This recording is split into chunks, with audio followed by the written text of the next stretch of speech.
Itinuloy ng kampo ni Senate President Pro Tempore Sherwin Gatchalian ang Blue Ribbon Committee hearing na pinamunuan ni Senator Erwin Tulfo ngayong 8 ng Hunyo matapos ang anunsyo nito noong nakaraang linggo.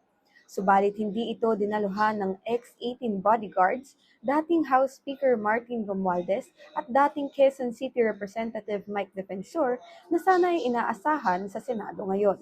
Ito ay matapos ang naunang Blue Ribbon Committee hearing noong Webes na pinamunuan ni Senator Alan Peter Cayetano at Senator Rodante Marcoleta na ayon kay Yusek Claire Castro ay hindi maituturing na legal.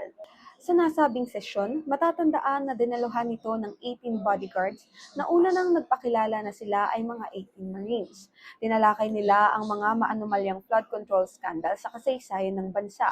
Bagaman ayon kay Senator Erwin Tulfo, wala itong authorization mula sa Senado at labas sa Senate rule kung kaya't ito ay maituturing umano na make-believe o hindi lehitimo. Sa mga ebidensyang inilatag ng mga ito, sinasabi na kasama sa mga binigyan umano si Senator Vicente Tito Soto at Senator Erwin Tulfo ng pera galing sa opisina ni Representative Zaldico. Ngunit, mariin din naman nilang itinanggi ang mga akusasyon laban sa kanila dahil walang sapat na dokumento at patunay dito. Sa naganap na sesyon ngayong araw, binanggit ni Senator Raffy Tulfo na ang sinasabing 18 kargador ng cash deliveries ay hindi dating Marines at kalahati sa kanila ay discharged from honors o may hinaharap na kaso. Kaya ayon kay Senator Raffy Tulfo, hindi sila karapat-dapat na mabansagan na bayani at lalong-lalong hindi sila credible para paniwalaan ng tao. Binatikos din ni Senator Raffy Tulfo ang mga ebidensya na ibinigay o sinabi ng 18 bodyguards.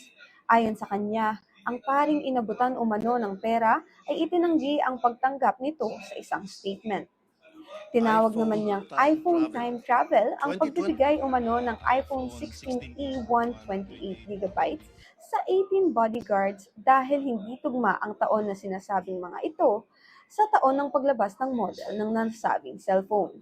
Ayon sa NBI, walang dokumento at pisikal na ebidensya gaya ng CCTV footage, phone records, cash receipts at iba pa kung kaya't walang nagiging kredibilidad ang mga impormasyon. Manatiling nakatutok sa Daily Tribune social media pages para sa iba pang updates.